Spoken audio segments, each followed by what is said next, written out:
नमस्कार। Vision IAS के news today के इस अंक में आप सभी का स्वागत है। इस अंक में हम आपके लिए लेकर आए हैं यूपीएससी परीक्षा की दृष्टि से महत्वपूर्ण कुछ अहम खबरें। इस अंक के साथ मैं हूं दिव्या तोमर। आइए सबसे पहले बात करते हैं इस अंक की हेडलाइंस के बारे में। भारत के 3 नए स्थलों को यूनेस्को के विश्व धरोहर स्थलों की अंतिम सूची में शामिल किया गया। आवासन और शहरी कार्य मंत्रालय के स्मार्ट सिटीज मिशन ने डिजिटल इंडिया अवार्ड 2022 का प्लेटिनम आइकन पुरस्कार जीता। केंद्र सरकार ने कोविड अलर्ट जारी किया और राज्यों से कोरोना पॉजिटिव सैंपल पर नजर रखने को कहा। स्कॉर्पिन श्रेणी की 5वीं पनडुब्बी वागीर नौसेना को सौंपी गई। रक्षा और अंतरिक्ष एजेंसियों ने अनन्य आर्थिक क्षेत्र के निषिद्ध क्षेत्र के 99% हिस्से को तेल की खोज और उत्पादन के लिए सरकार को सौंपा। और आइए अब खबरों पर विस्तार से चर्चा करते हैं। इस अंक की सबसे पहली खबर आर्ट एंड कल्चर से संबंधित है। भारत के 3 नए स्थलों को यूनेस्को के विश्व धरोहर स्थलों की अंतिम सूची में शामिल किया गया है। अंतिम सूची में गुजरात के वडनगर शहर, मोढेरा स्थित प्रतिष्ठित सूर्य मंदिर और त्रिपुरा में ऊनाकोटी की शैलकृत मूर्तियों को शामिल किया गया है। यूनेस्को की अंतिम सूची उन धरोहरों की एक सूची है जिन्हें प्रत्येक पक्षकार देश विश्व धरोहर का दर्जा दिलाने का इच्छुक होता है। इस सूची में शामिल होने के बाद यूनेस्को इन्हें विश्व धरोहर का दर्जा प्रदान करने पर विचार करता है। भारत के अब तक 52 स्थल अंतिम सूची में दर्ज हो गए हैं और 3 नए स्थल जो शामिल किए गए हैं उनमें सबसे पहले बात करते हैं वडनगर शहर गुजरात की। वडनगर गुजरात के मेहसाणा जिले के अंतर्गत एक नगर पालिका है। ये एक बहुस्तरीय और बहुसांस्कृतिक व्यापारिक बस्ती है। इस नगर का इतिहास लगभग 8वीं शताब्दी ईसा पूर्व से शुरू होता है। ये एल आकार का शहर है। इसके उत्तर पूर्वी किनारे पर शर्मिष्ठा झील स्थित है। वडनगर में 2 प्रमुख प्राचीन व्यापार मार्ग एक दूसरे को काटते थे। उनमें से एक मध्य को सिंध से और आगे उत्तर पश्चिम क्षेत्रों से जोड़ता था। दूसरा मार्ग गुजरात तट पर स्थित बंदरगाह शहरों को उत्तर भारत से जोड़ता था। इसमें भीतरी बंदरगाह, शंख और मनकों के उद्योगों का केंद्र, धार्मिक केंद्र या मंदिरों का शहर आदि है। ये प्रधानमंत्री नरेंद्र मोदी का गृह नगर है। अगला टॉपिक है मोढेरा का सूर्य मंदिर और इसके आसपास के स्मारक। ये गुजरात के मेहसाणा जिले में पुष्पावती नदी के बाएं तट पर स्थित है। पुष्पावती रूपन नदी की एक सहायक नदी है। इस मंदिर का निर्माण चालुक्य राजा भीमदेव प्रथम के शासनकाल के दौरान 1026 से 27 ईस्वी में हुआ था। ये मंदिर मारू गुर्जर स्थापत्य शैली में निर्मित है। इस मुख्य मंदिर में शामिल है गर्भगृह, एक सभागार, बाहरी सभा कक्ष और एक पवित्र सरोवर जिसे अब रामकुंड कहा जाता है। इसका निर्माण चमकीले पीले बलुआ पत्थर से हुआ है। इस मंदिर की मूर्तिकला में 3 देव समूहों की आदमकद प्रतिमाएं शामिल हैं। ये देव समूह हैं आदित्य, लोकपाल और देवियां। और तीसरा महत्वपूर्ण स्थल है ऊनाकोटी श्रृंखला में शैलकृत मूर्तियां और उभरी हुई नक्काशियां। ये त्रिपुरा के उत्तर पूर्वी क्षेत्र में स्थित है। ऊनाकोटी का शाब्दिक अर्थ है 1 करोड़ से 1 कम। ये त्रिपुरा में 8वीं से 9वीं शताब्दी ईस्वी से शैव उपासना का प्राचीन प्रमाण प्रस्तुत करता है। इस स्थल पर चट्टानों पर हिंदू देवी देवताओं की मूर्तियों को उकेरा गया है। ऊनाकोटी की इस मूर्तिकला को चट्टानों को काटकर बनाई गई मूर्तियां और अलग अलग मूर्तियों में वर्गीकृत किया जा सकता है। प्रसिद्ध आकृतियों और मूर्तियों में शामिल है ऊनाकोटीश्वर काल भैरव, गंगाधर, बोधिसत्व का चित्रण, चतुर्मुख लिंग और एक मुखी लिंग। ऊनाकोटी में एक जलधारा 3 कुंड का निर्माण करती है। ये तीनों कुंड वार्षिक अशोकाष्टमी मेले का हिस्सा हैं। अगली खबर शहरीकरण से संबंधित है। आवासन और शहरी कार्य मंत्रालय के स्मार्ट सिटीज मिशन ने डिजिटल इंडिया अवार्ड्स 2022 का प्लेटिनम आइकन पुरस्कार जीता। Digital India awards digital India vision को साकार करने में सरकारी संस्थाओं द्वारा प्रस्तुत अभिनव डिजिटल समाधान के लिए दिया जाता है। ये पुरस्कार इलेक्ट्रॉनिक्स और सूचना प्रौद्योगिकी मंत्रालय के तहत राष्ट्रीय सूचना विज्ञान केंद्र आयोजित करता है। स्मार्ट सिटी मिशन को इसकी data smart cities empowering cities through data पहल के लिए ये पुरस्कार दिया गया है। डेटा स्मार्ट सिटीज को राष्ट्रीय शहरी डिजिटल मिशन के तहत शुरू किया गया है। इस पहल का उद्देश्य भारत के 100 स्मार्ट शहरों में बेहतर गवर्नेंस के लिए डेटा की शक्ति का उपयोग करना है। ये शहर के कामकाज में डेटा जागरूकता और डेटा उपयोग की संस्कृति को आत्मसात करने के लिए एक त्रिआयामी दृष्टिकोण का उपयोग करता है, जिसमें कि पीपल, प्रोसेस एंड प्लेटफॉर्म का उपयोग किया जाता है। डेटा स्मार्ट सिटीज के लाभ ये हैं कि ये सेवाओं के वितरण और संसाधनों के आवंटन में ज्यादा दक्षता लाने के लिए बेहतर नीतियां बनाने में शहरों के प्रशासकों की मदद करेगा। साथ ही ये नागरिक सशक्तिकरण के माध्यम से भीड़भाड़, स्वच्छता जैसे जटिल समस्याओं का समाधान करेगा। नगर विषयक मुद्दों पर बहुआयामी अनुसंधान को बढ़ावा देगा। डेटा प्लेटफॉर्म्स के माध्यम से विश्वसनीय डेटा उपलब्ध कराकर पारदर्शिता और जवाबदेही को बढ़ावा देगा। डेटा स्मार्ट सिटीज को बढ़ावा देने के लिए कई पहलें भी आरंभ की गई हैं, जैसे कि smart CTs on open data portal का विकास किया गया है। ये शहरों के डेटा को साझा करने के लिए एक कॉमन प्लेटफॉर्म है।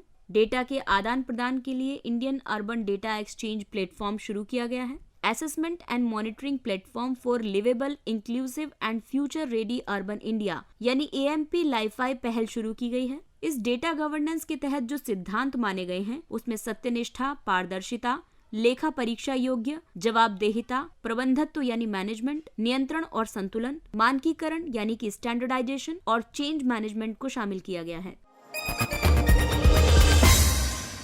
अगली खबर स्वास्थ्य क्षेत्र से संबंधित है। केंद्र सरकार ने कोविड अलर्ट जारी किया और राज्यों से कोरोना पॉजिटिव सैंपल पर नजर रखने को कहा है। जापान, अमेरिका और चीन जैसे देशों में कोविड मामलों में अचानक वृद्धि होने लगी है। इससे कोविड महामारी की एक और लहर का खतरा पैदा हो गया है। इसी को देखते हुए केंद्रीय स्वास्थ्य मंत्रालय ने सभी राज्यों और केंद्र शासित प्रदेशों को जीनोम सीक्वेंसिंग में तेजी लाने का निर्देश दिया है। जीनोम सीक्वेंसिंग का मतलब है किसी व्यक्ति में क्षार युग्म यानी बेस पेयर्स के सटीक क्रम को अच्छे ढंग से समझना। जीनोम एक जीव के DNA का एक पूरा सेट होता है। इसमें सभी गुणसूत्र शामिल होते हैं। इन गुणसूत्रों में DNA और जीन समाहित होते हैं। जीन DNA के विशेष खंड हैं। Indian SARS-CoV-2 genomics consortium network के माध्यम से कोरोना वेरिएंट्स का पता लगाने के लिए जीनोम सीक्वेंसिंग की जाएगी। SARS-CoV-2 कोविड-19 के लिए जिम्मेदार वायरस है। INSACOG राष्ट्रीय प्रयोगशालाओं का एक कंसोर्टियम है। ये SARS-CoV-2 में जीनोमिक विविधताओं की निगरानी करने पर केंद्रित है। ये कंसोर्टियम वायरस के फैलने और विकसित होने की प्रक्रिया को समझने में सहायता करता है। ये लोक स्वास्थ्य की दिशा में उठाए जाने वाले कदमों में सहायता के लिए जानकारी प्रदान करता है। ये कंसोर्टियम केंद्रीय स्वास्थ्य मंत्रालय, जैव प्रौद्योगिकी विभाग, वैज्ञानिक और औद्योगिक अनुसंधान परिषद तथा भारतीय चिकित्सा अनुसंधान परिषद ने संयुक्त रूप से शुरू किया है। स्कॉर्पिन श्रेणी की 5वीं पनडुब्बी वागीर नौसेना को सौंपी गई। Mazagon dock ship builders limited project 75 के तहत स्वदेशी रूप से 6 स्कॉर्पिन पनडुब्बियों का निर्माण कर रहा है। इन पनडुब्बियों का निर्माण फ्रांस के नेवल ग्रुप से प्रौद्योगिकी हस्तांतरण के माध्यम से किया जा रहा है। इन श्रेणियों की अन्य 5 पनडुब्बियां हैं: कलवरी, खंडेरी, करंज, वेला और वागशीर। ये पनडुब्बियां नौसैनिक युद्ध की व्यापक श्रृंखला में परिचालित होने में सक्षम हैं। इनमें युद्धपोत रोधी और पनडुब्बी रोधी अभियान चलाने, खुफिया जानकारी एकत्रित करने, निगरानी करने और नौसैन्य माइंस बिछाना शामिल है। पनडुब्बियों को 3 भागों में वर्गीकृत किया जा सकता है। सबसे पहले बात करते हैं सबमर्सिबल शिप बैलिस्टिक न्यूक्लियर यानी SSBN की। ये अंतर महाद्वीपीय मिसाइलों के लिए ऐसे लॉन्चिंग प्लेटफॉर्म के रूप में कार्य करता है जिसका पता नहीं लगाया जा सकता। इसे विशेष रूप से स्टील्थ बनने और परमाणु हथियारों की सटीक डिलीवरी के लिए डिजाइन किया गया है। INS अरिहंत भारत का SSBN यानी सबमर्सिबल शिप बैलिस्टिक न्यूक्लियर है। दूसरी प्रकार की पनडुब्बियां होती हैं न्यूक्लियर पावर अटैक सबमरीन। ये गैर परमाणु हथियारों से लैस लेकिन परमाणु संचालित लड़ाकू पनडुब्बी हैं। इसे माइंस युद्ध में शामिल होने, दुश्मनों के जहाजों की खोज करके उन्हें नष्ट करने और युद्धक समूह के परिचालनों का समर्थन करने के लिए डिजाइन किया गया है। वर्तमान में केवल 6 देशों के पास परमाणु ऊर्जा से चलने वाली पनडुब्बियां हैं और ये देश हैं यूनाइटेड किंगडम, संयुक्त राज्य अमेरिका, चीन, रूस, भारत और फ्रांस। और तीसरी तरह की जो पनडुब्बी होती है वो है डीजल इलेक्ट्रिक अटैक सबमरीन। इसमें डीजल इंजन का प्रयोग होता है। इसकी बैटरी की एक निश्चित क्षमता के कारण ये सीमित समय के लिए ही जल के भीतर रह सकती है और इस वजह से इसे बार बार जल की सतह पर आना पड़ता है। भारत के SSK में शिशुमार क्लास जो कि जर्मनी से ली गई है, किलो क्लास और सिंधु घोष क्लास जो कि रूस से ली गई है तथा कलवरी क्लास की स्कॉर्पिन पनडुब्बियां शामिल हैं। एक अन्य रक्षा उपलब्धि के तहत स्वदेश निर्मित 8 anti submarine warfare shallow watercraft में से पहले पोत यानी अर्नाला का जलावतरण किया गया है। अगली खबर अनन्य आर्थिक क्षेत्र से संबंधित है। रक्षा और अंतरिक्ष एजेंसियों ने अनन्य आर्थिक क्षेत्र के निषिद्ध क्षेत्र के 99% हिस्से को तेल की खोज और उत्पादन के लिए सरकार को सौंप दिया है। सुरक्षा कारणों से निषिद्ध घोषित किए गए इन क्षेत्रों में तेल की खोज और उत्पादन की अनुमति देने के पीछे का मुख्य उद्देश्य भारत की ऊर्जा सुरक्षा को प्राथमिकता देना है। इस कदम से भारत के EEZ का लगभग 2.37 मिलियन वर्ग किलोमीटर का नो गो क्षेत्र 42% से कम होकर केवल 1% रह जाएगा। संयुक्त राष्ट्र समुद्र कानून कन्वेंशन यानी अंक्लोज के मुताबिक EEZ प्रादेशिक समुद्र सीमा से परे निकटवर्ती समुद्री क्षेत्र है। इसका विस्तार आमतौर पर समुद्री तट से समुद्र की ओर 200 नॉटिकल मील तक होता है। इस क्षेत्र के भीतर तटवर्ती देश को संसाधनों के अन्वेषण और दोहन का संप्रभु अधिकार प्राप्त होता है। साथ ही इस क्षेत्र के सजीव और निर्जीव दोनों संसाधनों के संरक्षण और प्रबंधन की जिम्मेदारी भी उसी देश की होती है। 7,516 किलोमीटर लंबी तटरेखा के साथ भारत के पास दुनिया का 12वां सबसे बड़ा EEZ क्षेत्र है। तेल की खोज और उत्पादन के लिए EEZ के उपयोग का काफी महत्व है। भारत के 3.4 मिलियन वर्ग किलोमीटर लंबे तलछट बेसिनों में से 51% अपतटीय हैं। इनमें से 40% हिस्सा निषिद्ध क्षेत्रों में स्थित है। इससे EEZ में सर्वेक्षण और अन्वेषण गतिविधियां सीमित हो जाती हैं और इस वजह से खोज और उत्पादन कार्यों में कमी आती है। भारत दुनिया के सबसे बड़े ऊर्जा उपभोक्ताओं में से एक है। निषिद्ध क्षेत्र में तेल संबंधी गतिविधियों को अनुमति मिलने से तेल और गैस का उत्पादन बढ़ाने, आयात पर निर्भरता को कम करने आदि में मदद मिलेगी। और आइए बात करते हैं कुछ अन्य महत्वपूर्ण सुर्खियों की। राज्यसभा में मनोनीत सदस्य।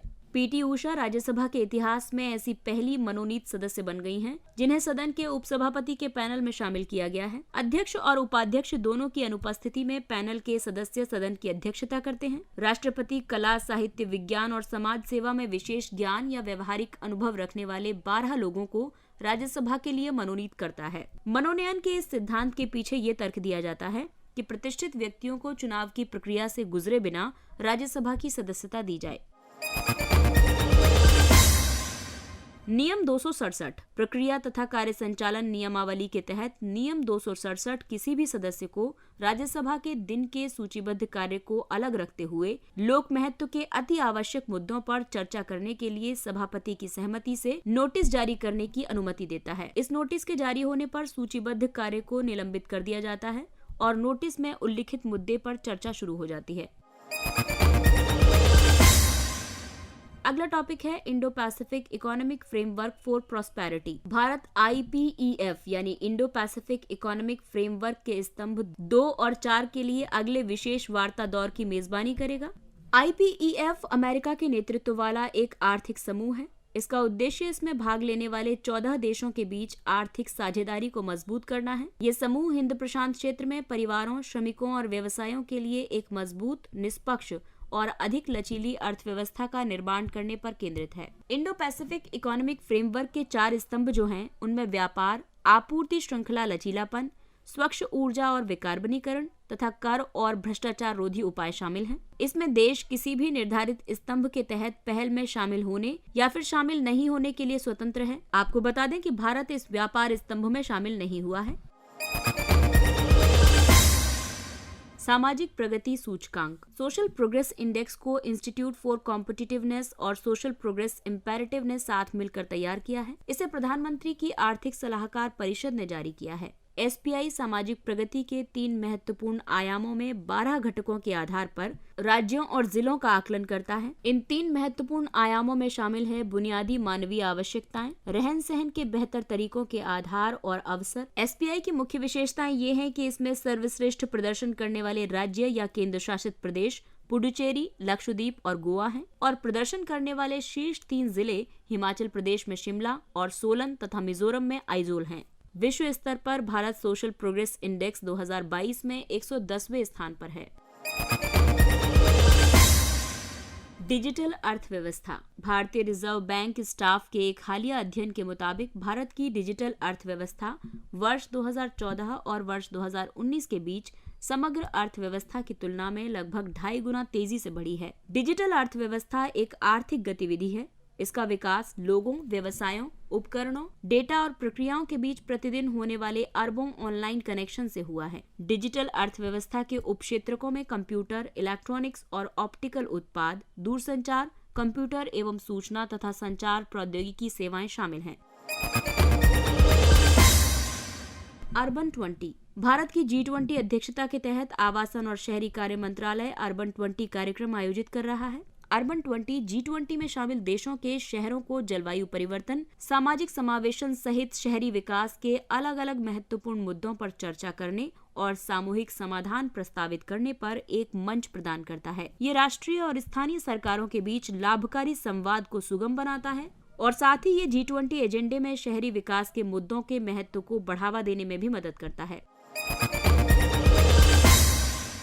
स्कूली पाठ्य पुस्तकों के कंटेंट और डिजाइन में सुधार पर समिति। इस समिति की सिफारिशों पर की गई कार्रवाई पर संसद में रिपोर्ट प्रस्तुत की गई है। इसमें जो मुख्य सिफारिशें की गई हैं उसके तहत कंटेंट चित्रण और दृश्यात्मक चित्रण लैंगिक दृष्टि से समावेशी होना चाहिए। इसमें कहा गया है कि पाठ्य पुस्तकों को संविधान में निहित मूल्यों के प्रति प्रतिबद्धता पैदा करनी चाहिए और साथ ही राष्ट्रीय अखंडता और एकता को और बढ़ावा देना चाहिए। इन्फोग्राफिक्स, ग्राफिक्स, QR कोड और अन्य ऑडियो विजुअल कंटेंट के बेहतर उपयोग के माध्यम से अधिक बच्चों के अनुकूल पाठ्य पुस्तकें तैयार की जानी चाहिए। पाठ्य पुस्तकों को इंटरनेट की लत, नशीले पदार्थों की लत आदि के खिलाफ जागरूकता फैलानी चाहिए।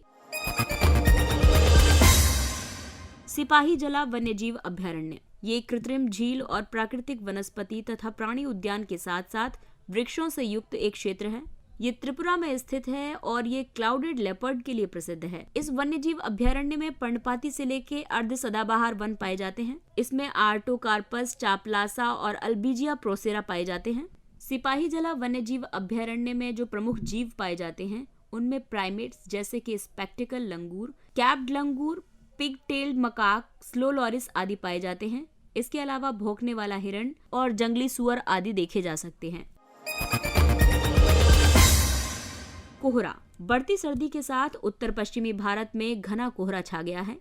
कोहरा संघनन का एक रूप है, यानी कि जलवाष्प का तरल अवस्था में परिवर्तन जो कि बादलों की तरह बनता है। कोहरे का निर्माण पृथ्वी की सतह पर या उसके समीप वायु के 3 प्रक्रियाओं में से किसी एक तरीके से संतृप्त हो जाने से होता है। यानी कि अगर वायु का शीतलन हो रहा है और उससे वो संतृप्त हो रही है तो भी कोहरे का निर्माण होगा। वायु यदि आर्द्रता ग्रहण कर ले, इसके अलावा किसी अन्य वायु राशि के साथ मिश्रण हो जाए तो भी कोहरे का निर्माण होगा। कोहरे की तीव्रता, आर्द्रता, वायु, तापमान और प्रदूषण जैसे कारकों पर निर्भर करती है।